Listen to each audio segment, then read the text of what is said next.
Okay, we are back. We've got our friends Dr. Raymond Tidman and Dr. William Whaley. This is BKP Politics, but we're not going to talk about politics. It's Ask the Doctor. It's Ask the Doc segment. Northside and Cancer guess who brought this to us? Yeah, go we ahead. are brought to us by Northside. Read it.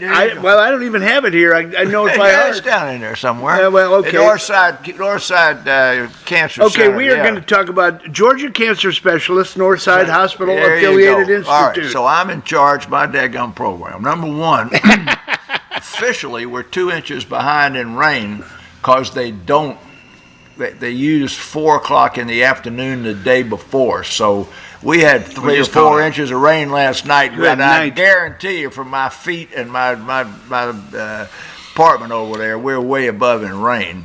And second, what about that tie this morning? Okay, I have. This is important. I'm going to talk about special operators. You know, I've had a very close relationship with them, but we took down the head of ISIS about 36, 48 hours ago, and Biden and Kamala Harris sat in the Situation Room. I've got a Situation Room challenge going in my office, but the special operators that did that, and I've been trying my best to figure out, because they lost a helicopter. A helicopter had to be destroyed, but I am told that was by design. I heard. No. Well, the helicopter had a mechanical, so they took it out of the battlefield, put it down, got the boys off, and finished the job. Well, I've been looking into that. I can't find that anybody got hurt, and then they have to destroy the helicopter because it's got so much secret stuff in it. But anyway, I am told that of the 40 special operators, none were killed. I don't know that any were wounded. And that explosion that killed the guy and his family members,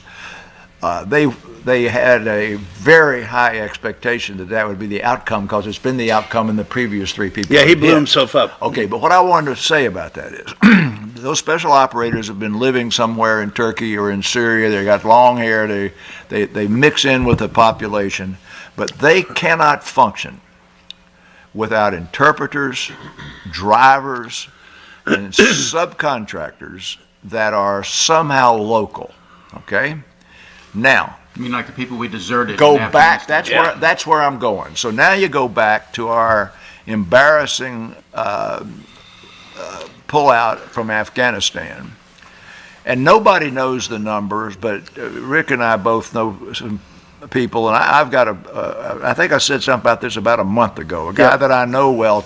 About 40 special operators have been in Uzbekistan, and they've been going across the border and gathering up families and translators and stuff, and then bringing them through the mountains of Uzbekistan to get them out of the country. So that's a land-based way of getting them out of the country. And one of our people locally up here has been supporting a group that's trying to get them out of major cities by putting them into chartered aircraft. But the point is that we walked out of that country and left all of these people there. And remember, I'm a Vietnam veteran.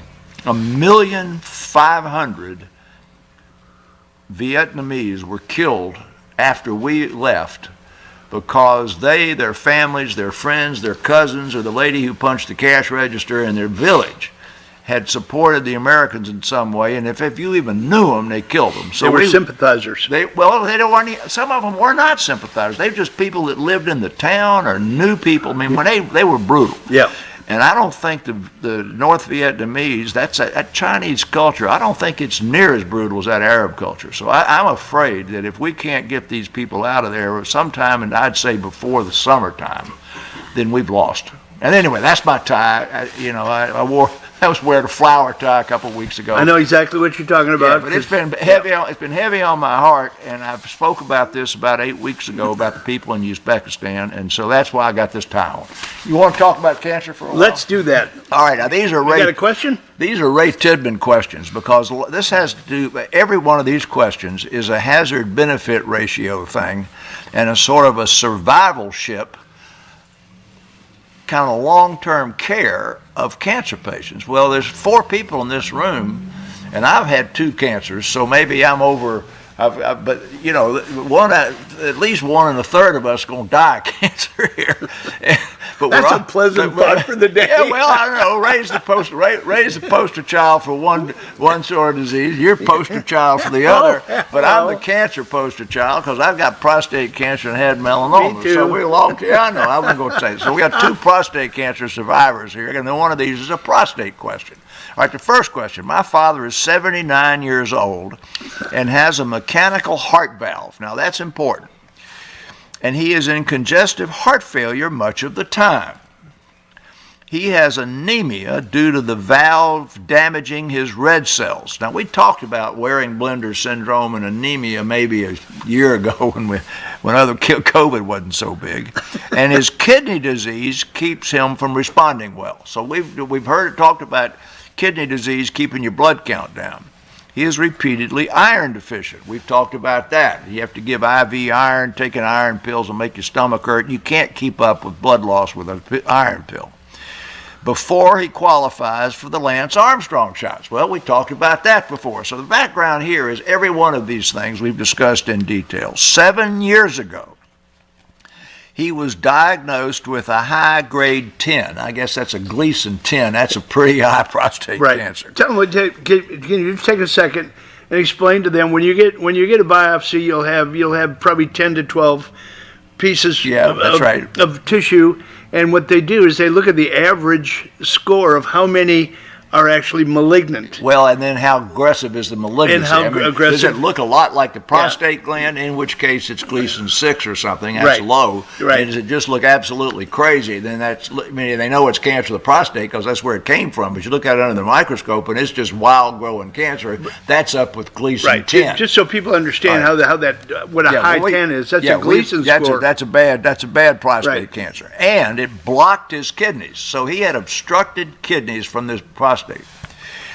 And he responded to hormone shots. I mean, there was no surgery or radiation in this high degree that had gone up enough to have involved the bladder and blocked off his kidneys. You couldn't fix this with surgery. All right. And he responded quickly to hormone shots. He recurred 18 months ago. Okay, so that means he was okay for 5 years. And he responded with hormone therapy. With hormone therapy. Then he responded to target pills. Remember, that's targeted therapy is genetically modified, genetically directed, and is not chemotherapy. Now his PSA is rising, and his oncologist says that under other circumstances, he would recommend some chemotherapy. But at the present time, the rising PSA is not associated with any symptoms, obstruction, or problems, and we can delay chemo for now. Okay, so really what you've got is an abnormal lab test, not an abnormal patient. So he's not in pain, it isn't obstructing his kidneys anymore, and he's got this whole laundry list of other comorbidities over here. Now, this is the kicker. Also, Dad has vascular dementia. Now, remember, he had the heart disease, and so that's not anything we wouldn't expect. He is pleasant and says he doesn't want chemo, quote, unless I have to take it. What do you suggest? Now, first of all, I want to go back to the vascular dementia because we're going to talk about it in a minute. But everybody would agree he shouldn't borrow any money. He should not make any decisions about dividing up his estate or any sort of things of that sort. And were he in a nursing home or being cared for by home health, this is the kind of guy that would be vulnerable to having somebody talking him into redoing his will and giving his money to something crazy. So we're going to go into this in just a minute. But he says, what do you suggest? Well, one more time, it's like a broken record. I'm going to suggest that they follow the doctor's advice and hold off on treatment. But this is a pretty much a Ray Tidman question. Well, let me jump right on there. I mean, what are you in your mind the odds of him having pain from his prostate cancer? Because well, he didn't have it at the time he was diagnosed. I really he doesn't now. Yeah, and I wouldn't treat him for pain until he got it, because so many other things are going on. Well, we got so many other things going on, but in my mind, the other things are going to take him out than the prostate cancer. Here we go. All right. So then the symptoms of the prostate cancer, obstruction or pain, He hadn't got them. he hasn't got them, and do you predict that he's going to have them? Well, let's wait till we get to the end of the question. All right, sure. Put up that first one, which is understanding heart failure. You got the whole thing. You can pull them up if you wanted to, but you don't have to. All right, so what this says is, it's interesting, because, we do this way.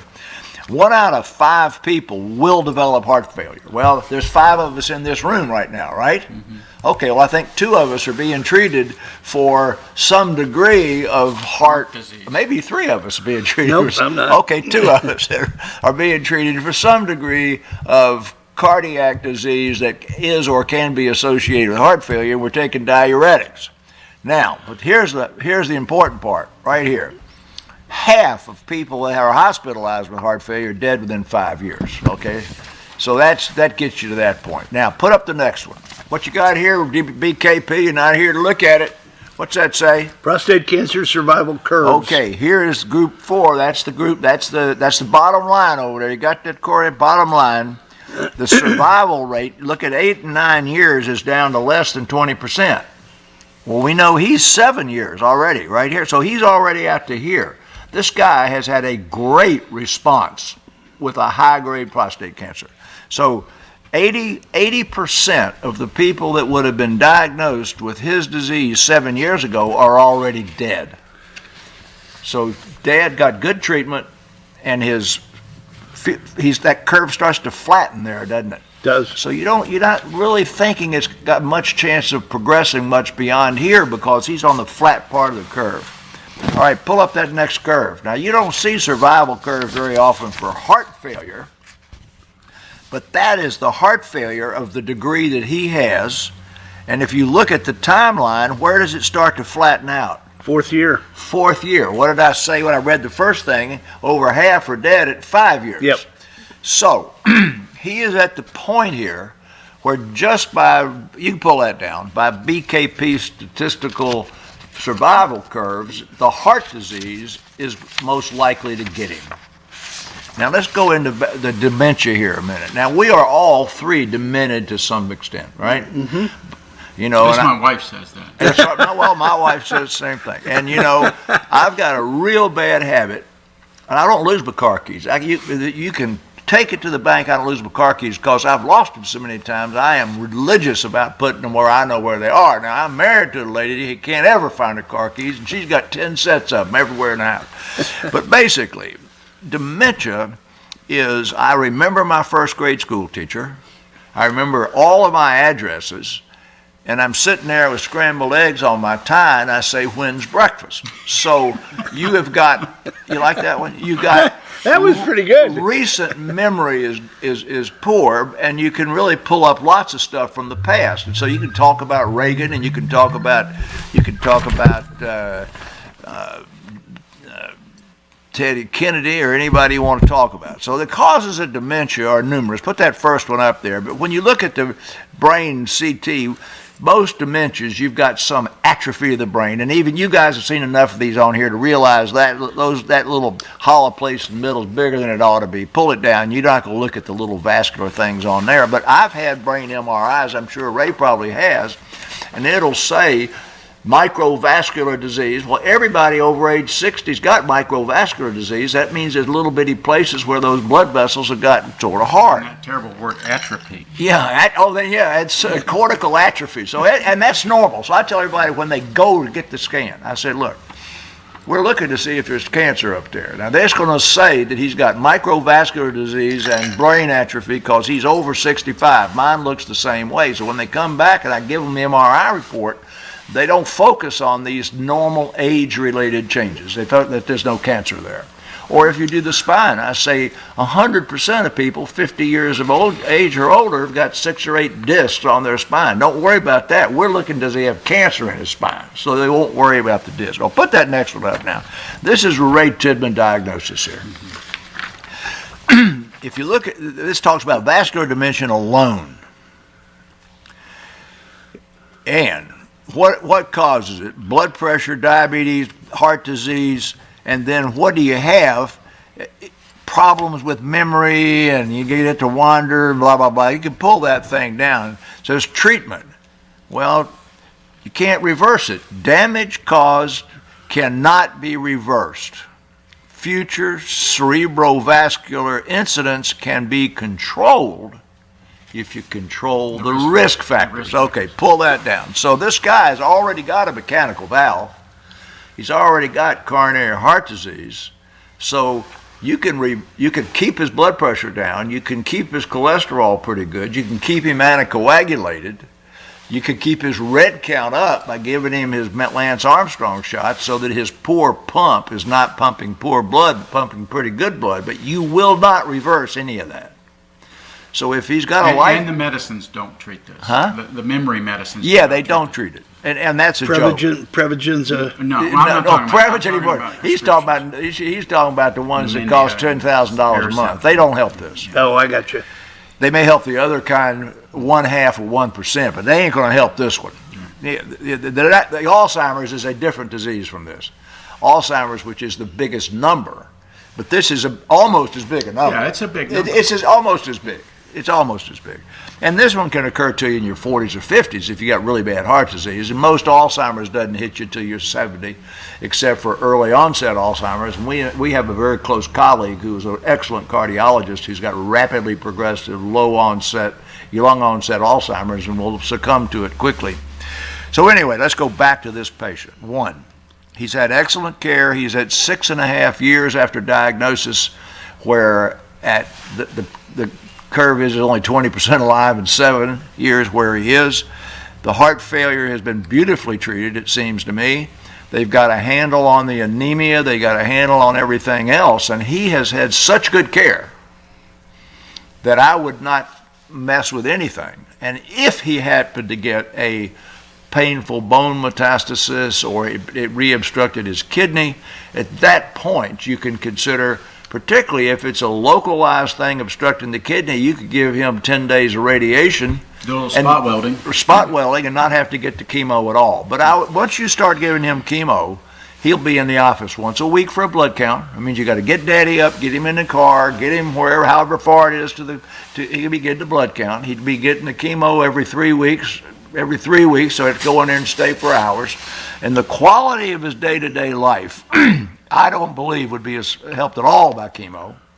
And it would change if he got widespread disease or something. So at the moment, I say leave him alone and let the doctors take care of him. If he's got vascular dementia, keep him in front of the TV set, make sure he gets to go to church and take him out on walks and everything else, because he is perfectly capable with vascular dementia of making health care decisions. So now remember, I'm hospice and board certified in hospice and palliative care. So if you said, Dad, do you want to be on a ventilator if your heart stops or not, then he's capable of making that decision. And he's capable of making the decision. He said, look, I've got pain in my knee, but I don't want any medicine for it, or I got a pain in my knee, get me a pain pill. Let him make all those decisions. But he needs somebody in his house to have medical power of attorney. Lawyers got to get somebody financial power of attorney. Somebody needs to make sure that if he's got any assets, that he's got a goodwill and an estate plan done, and that he expresses to his doctor, which I guarantee you he has, he's had good care.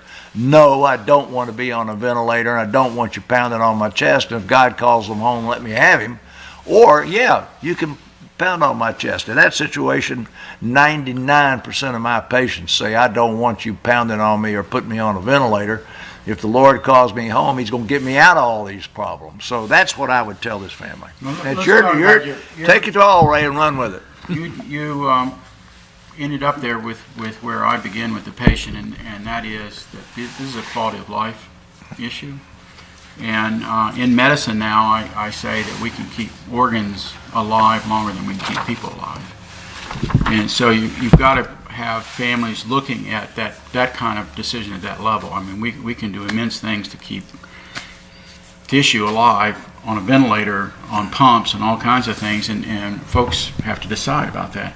Now, interestingly, in his generation, 74 would be the normal death age for men his age. So he's outlived those men. He's outlived them the whole duration of his prostate cancer. Correct. And those survival curves, show what happens with really good medical care. Because if he's had a mechanical heart valve, he doesn't say how long he's had it, but I think he's had it, from listening to this, longer than he's had the prostate cancer.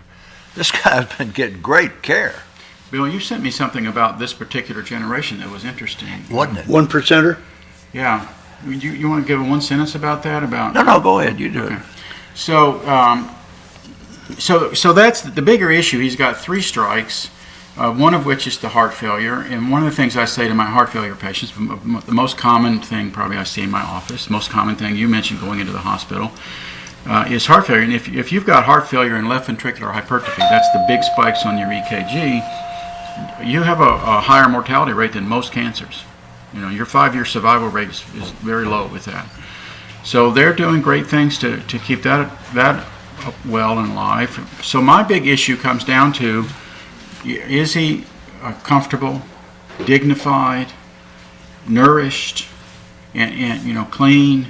Yeah, and are people taking him? Are people loved on? Are they taking him to church, or are playing Scrabble with him, or whatever he wants to do? I'd let the guy do what he wants to do. He got to this point doing life the way he wanted it to be done, and I'd support him and love him. Yeah. And so, and then the opposite of that is something I just ran into 2 weeks ago, and I'm not going to mention where, but it was nearby. Mm-hmm. We've got more and more people who don't have families, or they are beyond the care of a family, and they're institutionalized. And some of these institutions, in response to Godzilla Bacter, are harming people. Okay, I mean, it is unacceptable and now illegal to isolate someone in their room and to deprive them of family and to act like putting food next to them is good enough. Okay, that's not loving on anybody. That's imprisoning people. And a guy with vascular dementia.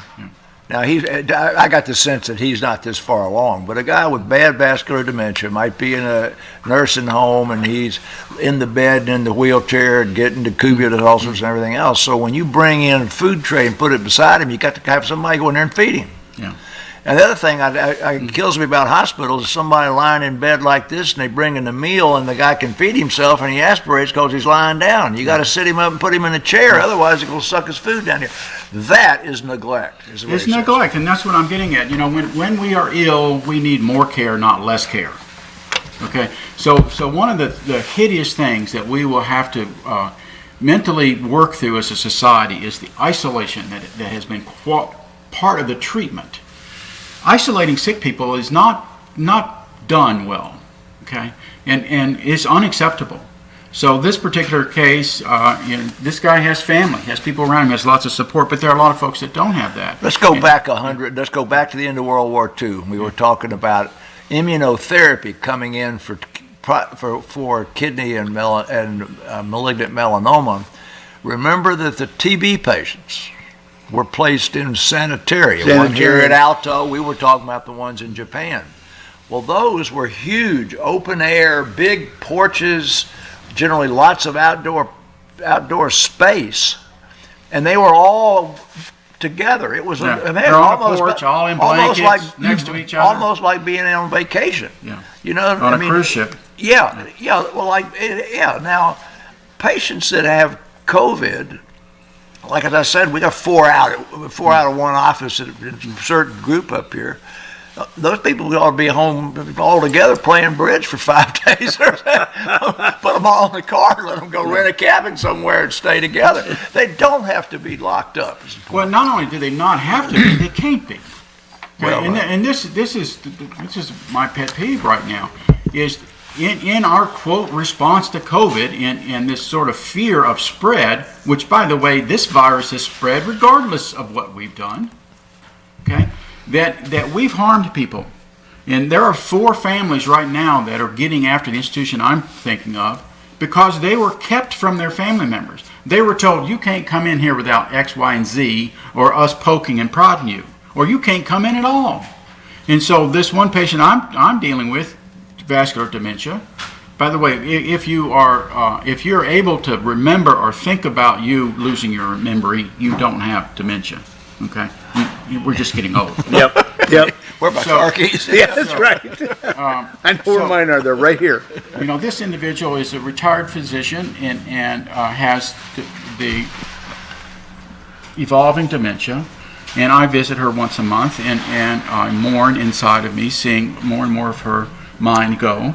What a wonderful grand lady who's taking care of people, and was a real woman's progressive back when women didn't do such a thing. So, just to a medical Rosie the Riveter. Yes. and to come in and see her slumped down in a bed, poor color, dehydrated, malnourished, 4-hour-old food sitting next to her, I was livid. And the reason that was okay. Would you say anything to anybody? Yeah. Who, him? Yeah. But anyway, that was okay because they were fighting COVID. No, it's not okay. It's never okay to neglect people and mistreat them like that. So we've got to get back to sanity here. Does this push to the Johns Hopkins study at all? Yeah, this will go right into that because and there will be more and more of that data coming out. The further you get out and look back at what we've done for the last 2 years, you will find that it's an unmitigated disaster. I say repeatedly, poverty kills. Okay, we've impoverished more people the world over with our response. Adolescent suicide rates, alcoholism, family abuse, just you name it. Malnutrition, neglect of medical care, neglect of all these education, the kids putting off colonoscopy and the mammogram. All right, now we got to get back to questions. Yeah. So we're going to turn Ray loose again here in just a second. I love this one because I have a patient that's exactly like this. It happens to be a physician's wife. Could have been the same, except my patient's 65 years old. My sister is 55 years old. In 1996, so she was very young, she was treated for Hodgkin's disease, stage 3B. So that's an advanced Hodgkin's disease. She was treated with chemo and radiation to her neck and chest. Well, chemo then was called MOP or ABVD and included the drug adriamycin, which is cardiotoxic. And radiation therapy generally would have been to the head, neck, and chest. And we're going to learn that along. It didn't say it was a mantle, but we know that. But she was a young person. Oh, yeah. With she was very aggressive chemotherapy. Yeah, virtually. What was she, a teenager, roughly? In her 20s. 20s, yeah. All right. She never relapsed but got low thyroid. Well, everybody who gets a mantle radiation is going to get low thyroid because the thyroid sits there and it's going to kill it. It might take it a year, it might take it 10. And 10 years ago, so that would be 15 years or more after she had her original treatment, developed heart disease and has 5 stents. Wow. We'll show that to you in a minute. She also had a lung abscess 10 years ago. So what probably happened to her was the radiated lung that would have had scars and cysts in it, she got, flu or something or other, and she developed a lung abscess.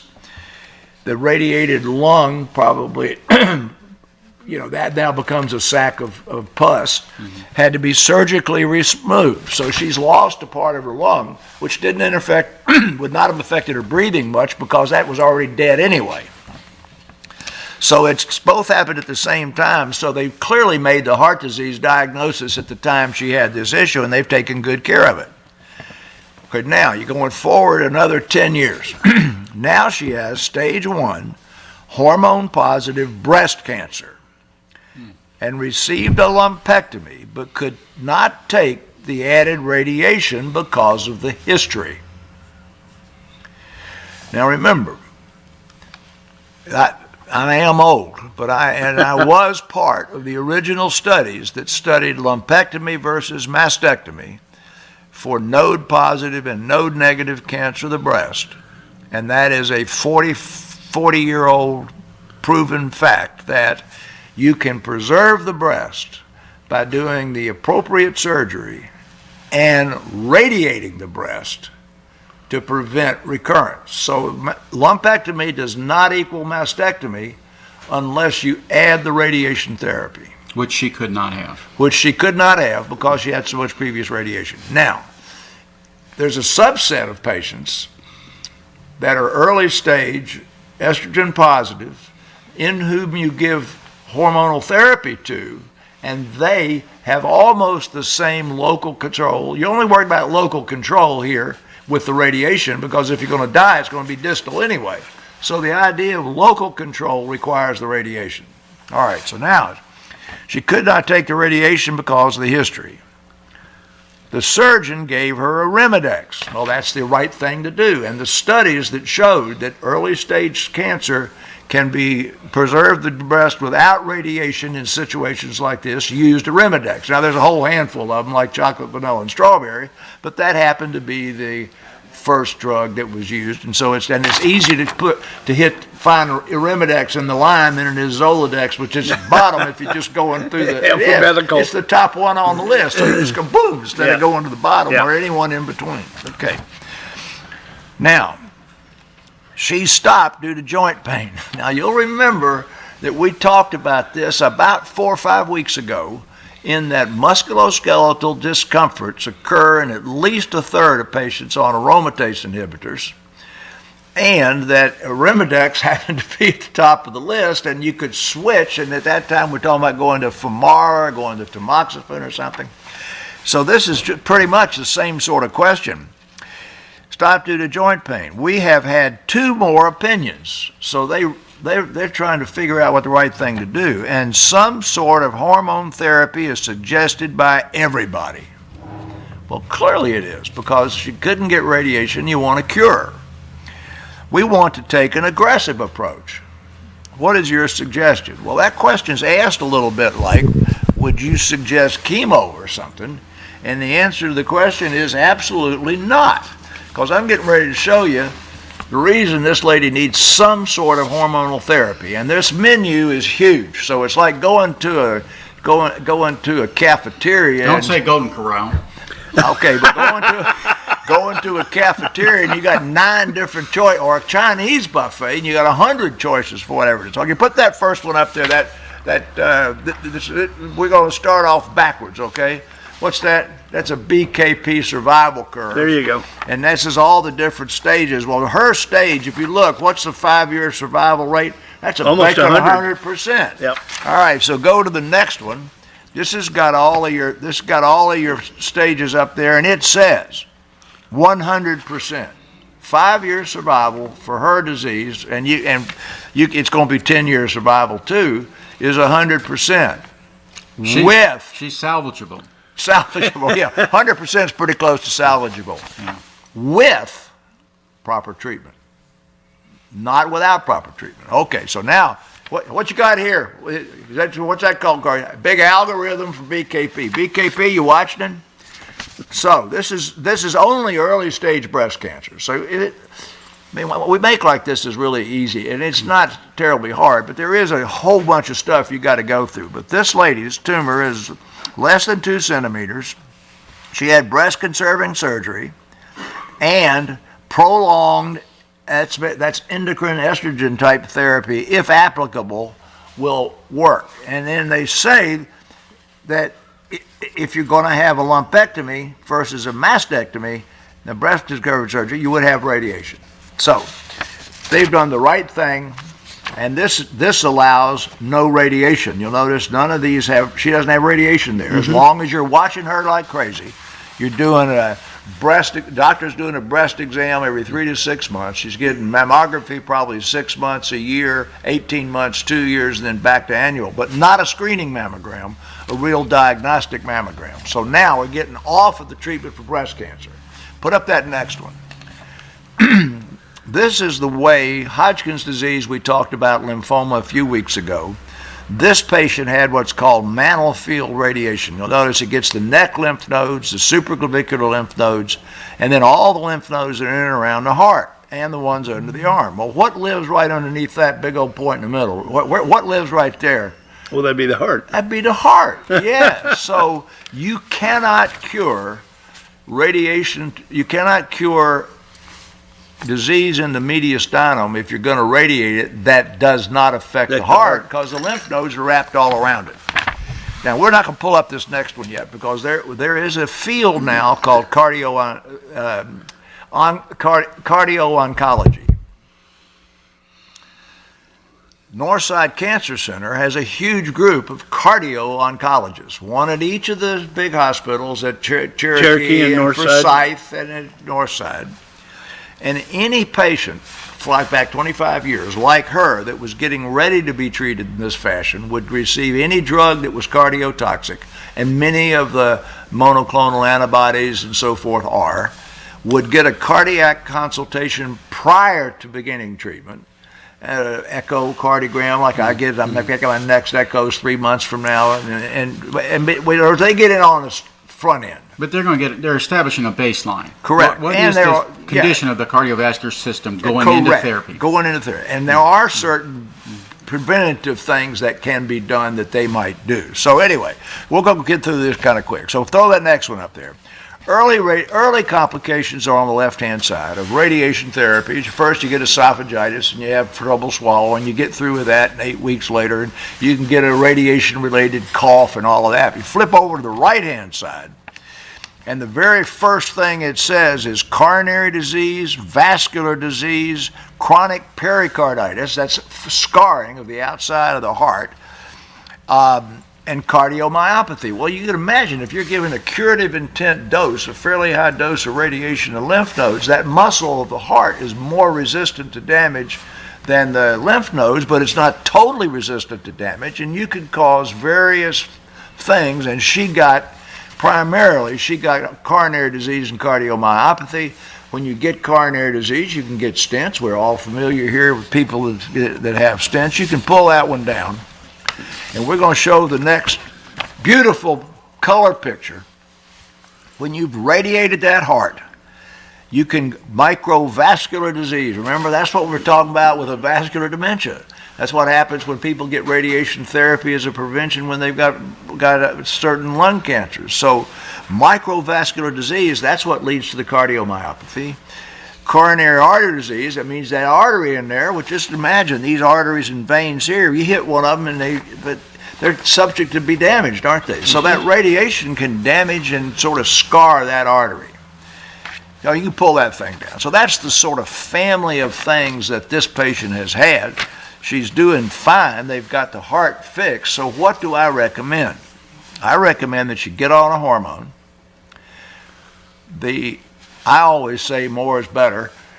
You can't be too rich, too thin, too good looking, have too low a cholesterol, too low a blood pressure, Too high, you can't have too high an HDL, too low an LDL, and you can't have too low a blood pressure unless you've been shot, stabbed, or run over by a truck. So 5 years is the statistical demand for hormonal therapy. 10 years is the general recommendation if you believe that patient has 10 years. But the reason I'd go 10 years or beyond is that both of her breasts were radiated. And the incidence of breast cancer after radiation is real high. That part was not mentioned in the way the question was asked. But the long-term complication of mediastinal radiation for males or females is an increase in breast cancer. Is that the new radiation therapy, or is that from her That's generation? any radiation therapy, but much more the old. And you are correct. The new radiation therapy, it's much lower, but it's still not zero. So if you look back at that, her thyroid got radiated. That really is the most vulnerable, and that usually starts to die off in a year or two, and everybody that got mantle radiation is going to be on thyroid within 10 years. That's not a problem. She probably had that lung all the time before 10 years ago, but it was scarred, and she was young, and then I'm sure she wasn't smoking and exercising and everything, and then she got an abscess up there. So they had to go in there and anatomically take out that damaged lung. And it didn't say so, but since both happened at the same time, I guarantee you when they were doing the pre-op evaluation for this, they probably put her on a treadmill because she'd had radiation. They might have done the stents before they did the surgery. They might have done the surgery before they did the stents. It's not important, but both of them occurred 10 years ago. So I guarantee you it was like this. So she's had great care, and I would say go to the next aromatase inhibitor, because you got 4 of those before you got to go to tamoxifen, which is the old drug, because aromatase inhibitors are 25% more effective in preventing recurrence and 40 or 50% more effective in preventing a cancer in the opposite breast. So they have a suppressive effect on new cancers, which would be the opposite breast, and a better suppressive effects on recurrence of cancer in the breast already diagnosed. So go back and get her treated, and there's plenty of treatments she can take, and she's had great care. So Bill, So you're back in That's a raised lot of bar. information. No, it's back. it's a complex patient, but you know, a common sense question here is the pain from these therapies untreatable? I mean, what about giving her a low-grade narcotic or some constant infusion narcotic so that she can take the medicine? Well, the short answer to that question is generally that discomfort is not that much. Okay. And the patient's... But she's making a decision based upon discomfort. Yeah, but it's like the cholesterol one. You know, you wouldn't be given a narcotic for a guy who said that Lipitor was causing his joints to hurt. You'd tell him to take some Advil and some Advil and Tylenol, or Celebrex and Tylenol. If it didn't work, you'd switch him to another statin, or you'd take him off of it for 3 months. And what I say about that is, and I say this to these patients as well, see, she's in her 50s. Mm-hmm. People in their 50s hurt, don't they? Yeah. And if you start a statin and you're hurt, then you're quickly to say, you know, I bet that daggum statin's making my knees hurt. Well, knees hurt because you're 50 pounds overweight and you're 55 years old. Mm-hmm. So when you stop the statin, you say, look, I'm not sure this is going to help you a bit because you're 55 years old and you're 50 pounds overweight and your knees are bad. So be real careful about observing whether or not there's any relationship between the statin or the hormone and the symptoms that you are feeling. And quite frequently, the patient will come back 3 months later and say, you know something, I'm still hurt, give me the drug back.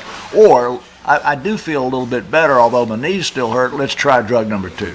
So this is a moving target. It requires a good relationship between the patient and primarily a primary care doc, because he's going to be the one that's taking care of the joints and everything.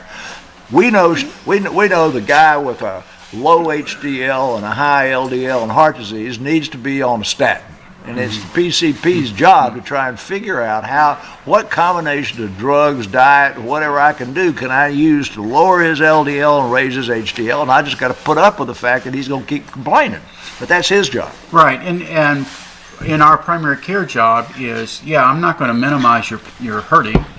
You know, I'm going to validate that you're hurting, but can we try different things to get by it, or see that maybe it's not responsive to the usual things, and then we have to totally change therapies or try to mitigate it some other way. Plus you got 10 statins and you got 10 hormones, and you know you got to go through that list of stuff before you start doing something dramatic. Yeah, but the last thing I'm going to, and you wouldn't say this, I'm going to say, well, you don't hurt, just take your medicine. Yeah, I don't say that. Ain't going to work. That's not going to work. Yeah, that's not really good advice. You don't hurt. We don't recommend that. We don't recommend that advice. Well, folks, you're not going to find any better medical information than you're going to find on this show every Friday morning.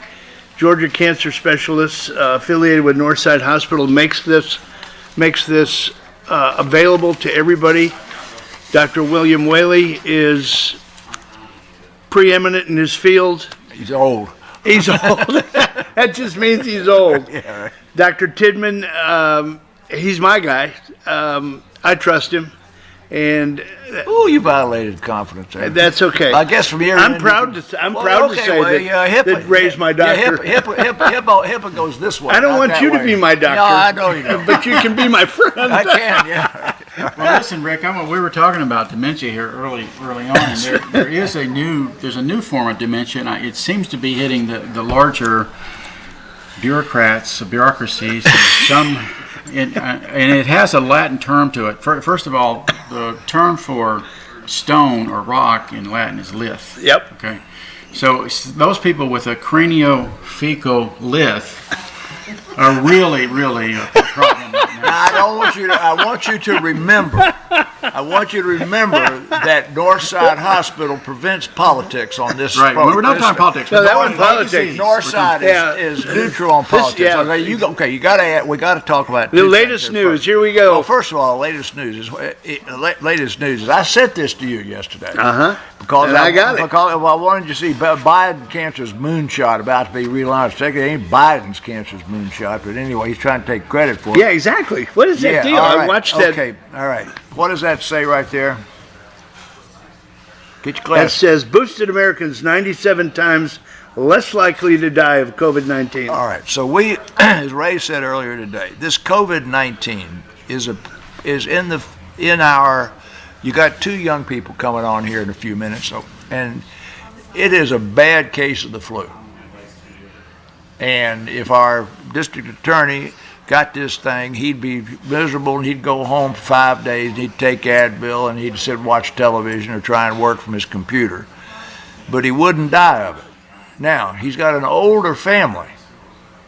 And if they got it, the chances of them dying goes up. Because there's been no doubt about the fact that the deaths are still going up. It's just so, and the reason that's not as bad a viral illness is killing as many people is it's so much more infectious.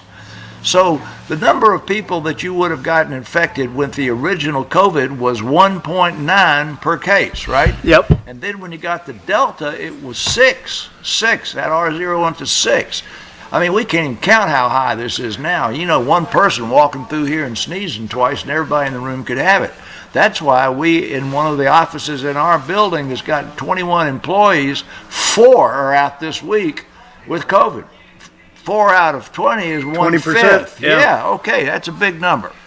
So, the truth really is that if you are overweight, if you're old, go get your daggum shot. You're still going to get the Omicron. You're still going to get it. But it is dramatically less likely that you will be in the hospital or die. And I was just telling Ray that a first responder in Sandy Springs who's in his late 30s and is an ex-Army guy, not obese, no diabetes, no anything else, had 2 adolescent kids that brought the COVID home from school, and he and his wife and his 2 kids got sick, and they sat around there playing bridge and watching television, and he died. And was he a police officer? Yeah, I think he was a fireman, wasn't he? A fireman? I'm pretty sure. Anyway, wait a minute. He could have been a police officer, but it's been well publicized down there on the social media. It'll never get the newspaper because it's so common. But this guy's less than 40. And it's poor like our local sheriff up here that got killed this last week. I mean, he, young, healthy guy got killed in a car crash. That's a small number, but it's a number. It's a number, yeah. And I would not have recommended that he get immunized.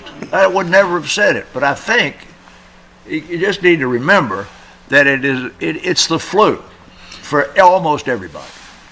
Okay. And then the thing that's not being said that I will now stand up and say every time, it's a treatable disease.